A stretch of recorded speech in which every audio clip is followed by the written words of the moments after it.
UP में 25 साल बाद नागिन ने लिया अपने नाक का ऐसा बदला कि सभी लोगों के पैरों तले जमीन खिसक गई। दोस्तों, आपने बड़े बुजुर्गों से सुना होगा कि कभी भी नाग नागिन के जोड़े को नहीं मारना चाहिए, क्योंकि इसका अंजाम बहुत ही खतरनाक होता है।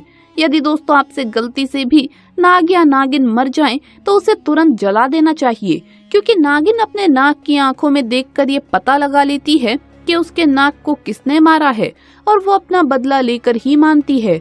और दोस्तों, ऐसा ही कुछ हुआ यूपी के उस गांव में, जहां 25 साल बाद नागिन ने अपने नाक का ऐसा बदला लिया कि लोगों के रोंगटे ही खड़े हो गए। दोस्तों, ये घटना यूपी के रहने वाले अरुण राणा के साथ घटित हुई। दोस्तों, एक बार अरुण अपने कुछ सहपाठियों के साथ मिलकर स्कूल से वापस घर जा रहा था।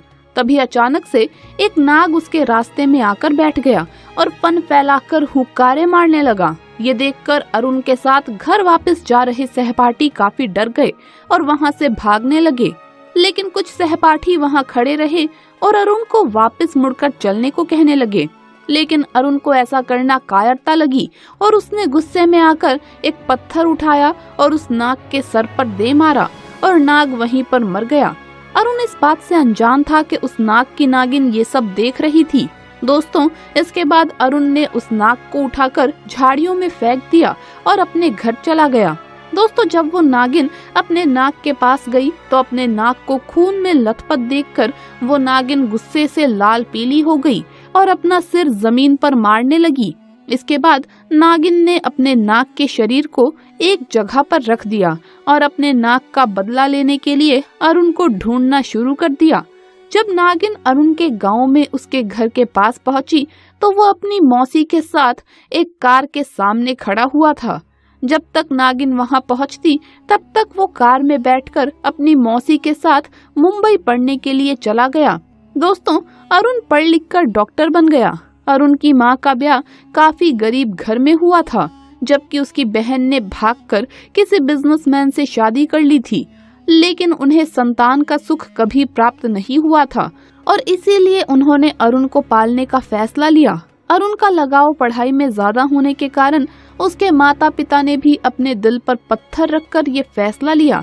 वहीं अरुण भी अपनी मौसी की मेहनत और अपने माता पिता के दर्द को जीतकर डॉक्टर बन गया। बाहर विदेशों में जाकर अरुण ने कई डिग्रियां ली और वो जानवरों का डॉक्टर बन गया, जिसमें वो सांपों का विशेषज्ञ था। दोस्तों, जब 25 साल के बाद अरुण अपने मौसा मौसी के साथ गांव वापस आया तो उसे देखकर सभी गांववासी उसका स्वागत करने लगे। सबका इतना प्यार देखकर अरुण काफी प्रसन्न हुआ और अपने बचपन के दोस्तों के साथ एक खुले मैदान में जाकर बैठकर अपनी पुरानी यादों को ताज़ा करने लगा। तभी उसकी नजर उस नागिन पर गई, जो कि पूरी तरह से जख्मी थी। उसके शरीर से रक्त बह रहा था। ये देखकर ऐसा लग रहा था कि वो किसी सड़क हादसे का शिकार हो गई हो। जैसे ही अरुण ने उस नागिन को देखा तो उससे रहा नहीं गया और वो अपने घर गया और वहां से उसे पकड़ने का औजार लेकर आया और उसे बेहोशी का इंजेक्शन लगाकर उसका इलाज करने लगा। 3 दिन उसका इलाज करने के बाद नागिन पूरी तरह से स्वस्थ हो गई। लेकिन नागिन की आंखों में तो अरुण की फोटो छपी हुई थी, तो उसने तुरंत ही अरुण को पहचान लिया। दोस्तों, जैसे ही अरुण ने उस नागिन को उठाकर बाहर छोड़ा तो उस नागिन ने तुरंत ही अरुण के पैर को डस लिया। अरुण को डसते ही नागिन तुरंत ही वहां से चली गई और कुछ देर बाद ही अरुण की मौत भी हो गई। इस कहानी ने ये साबित कर दिया कि नागिन अपने नाग का बदला जरूर लेती है, चाहे उसे अपना बदला लेने के लिए कितने भी जन्म क्यों ना लेने पड़े। जो उस समय की चाल है, जो भक्तों की ढाल है, पल में बदल दे सृष्टि को, वो महाकाल है। महादेव शिव की लीला अपरंपार है। जिनके ऊपर महादेव का हाथ है, समझो खुद यमराज भी उसका बाल भी बांका नहीं कर सकता। दोस्तों, आज हम आपको महादेव शिव की लीला से जुड़ी एक ऐसी ही सच्ची घटना दिखाने वाले हैं, जिसे देखकर नास्तिक की भी महादेव के प्रति श्रद्धा कई गुना बढ़ जाएगी। हर कोई इसे देख महादेव की भक्ति में खो जाएगा।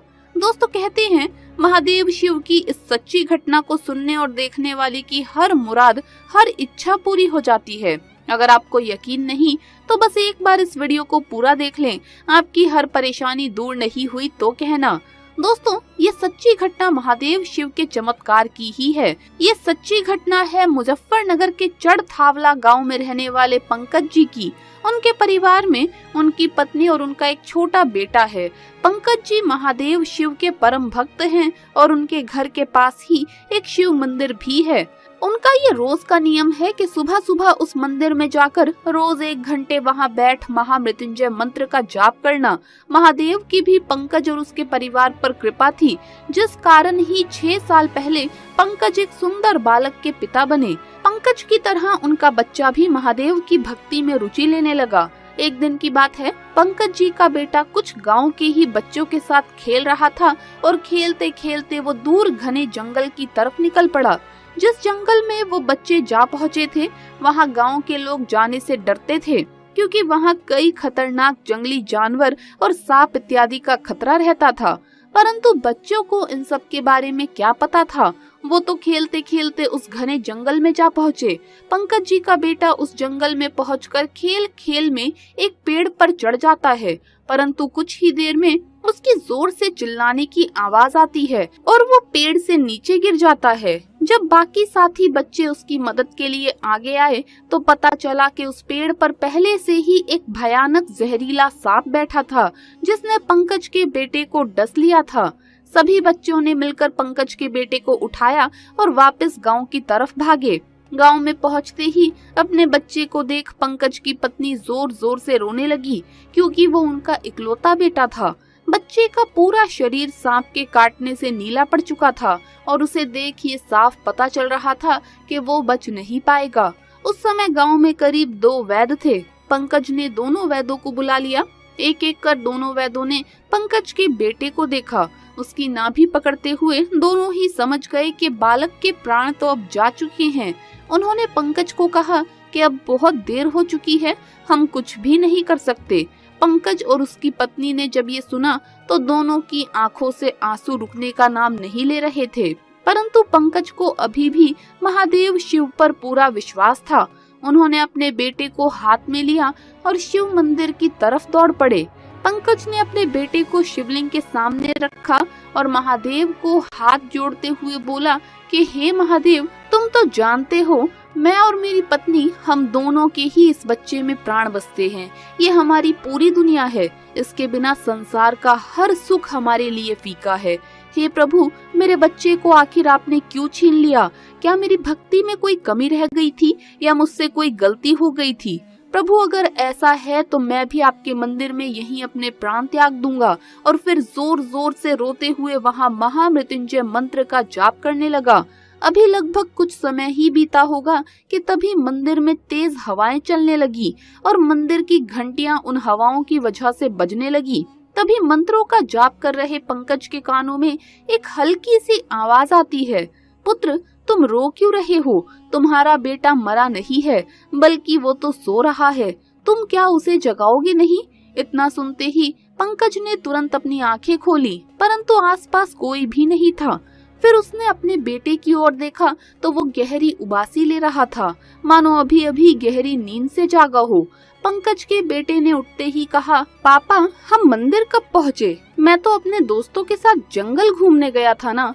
अपने बेटे को जिंदा देख पंकज के आंखों से आंसू बहने लगे और उसने अपनी छाती से अपने बेटे को लगा लिया।